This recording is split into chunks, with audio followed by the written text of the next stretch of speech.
শনিবার Dumdum Auxilium convent স্কুলের বার্ষিক ক্রীড়া প্রতিযোগিতা ঘিরে বসেছিল চাঁদের হাট। দিনব্যাপী এই প্রতিযোগিতায় অংশ নিয়েছিল বহু ছাত্রছাত্রী। ছেলে মেয়ে শিক্ষার্থীরা আলাদাভাবে অংশ নিয়েছিল। একাধিক ইভেন্টে অংশ শিক্ষার্থীরা, এর মধ্যে 100 ও 200 বল ছোড়া প্রতিযোগিতা, রিলে রেস, ব্যাডমিন্টন, অবস্টিকল রেস ইত্যাদি। এগুলি ছাড়াও বিশেষভাবে আয়োজিত হয়েছিল মার্শাল আর্ট, ড্রিল ও প্যারেড। স্কুল কর্তৃপক্ষ জানিয়েছে দরকার সাহস ও সংকল্প।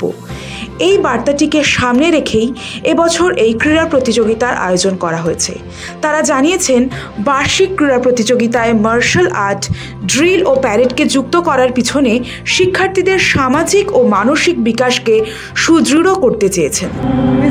Competitive world, they need to study, they need to maintain, and so they need to be very organized.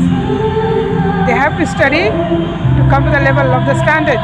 At the same time, they have to spare time for the games, and that will give relaxation, peace of mind to concentrate in their studies.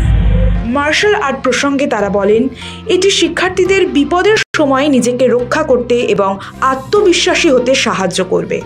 একই সঙ্গে শিক্ষার্থীদের শক্তি, সহনশীলতা, নমনীয়তা এবং মানসিক সুস্থতা বৃদ্ধি করবে।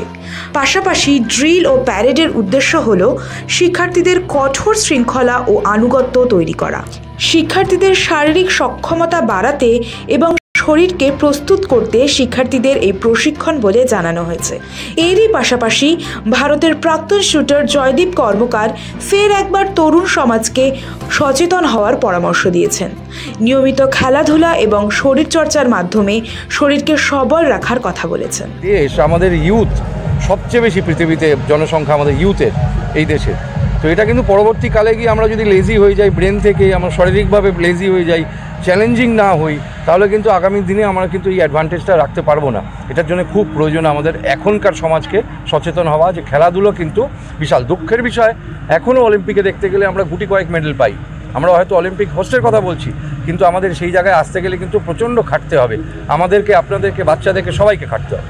দমদম পুরসভার চেয়ারম্যান হরেন্দ্র সিংও খেলাধুলা থেকে ছাত্র সমাজের বিমুখ হওয়া নিয়ে যথেষ্ট উদ্বেগ প্রকাশ করেছেন। কেন এই যে মোবাইলের মধ্যে ছোট থেকে ঢুকে যাওয়া, তাদের ফিজিক্যাল ইমপ্রুভমেন্টটা অনেকটা কমে যাচ্ছে। তারপরে ওইটা একটা মাইন্ডলি মেন্টালির উপরেও খুব ইফেক্ট করছে। এইটা নিয়ে গার্জিয়ানদের, অভিভাবকদের ভাবা দরকার যে শুরু থেকেই যদি আমরা বাচ্চাদেরকে এই মোবাইল থেকে যদি দূরে রাখি, তো আমার মনে হয় আর বাচ্চাদের জন্যে ভালো হবে। এইটা প্রত্যেক গার্জিয়ানকে শুরু থেকে না রাখলে পরে গিয়ে যদি একবার যদি ওদের হ্যাবিট হয়ে যায়, তখন কিন্তু আমরা ছাড়াতে গেলে কিন্তু তাদের উপরে আবার মেন্টালি একটা এফেক্ট পড়ছে। পরিশেষে বলা যায়, শিক্ষার্থীদের সামাজিক ও মানসিক এবং প্রাক্ষবিক বিকাশের জন্য যথেষ্ট তৎপর অক্সিলিয়াম কনভেন্ট স্কুল। ছাত্রছাত্রীদের পাশাপাশি অভিভাবকরাও স্কুলের এই তৎপরতা নিয়ে যথেষ্ট আশাবাদী। সৌভিক সান্যালের রিপোর্ট, সময়, কলকাতা।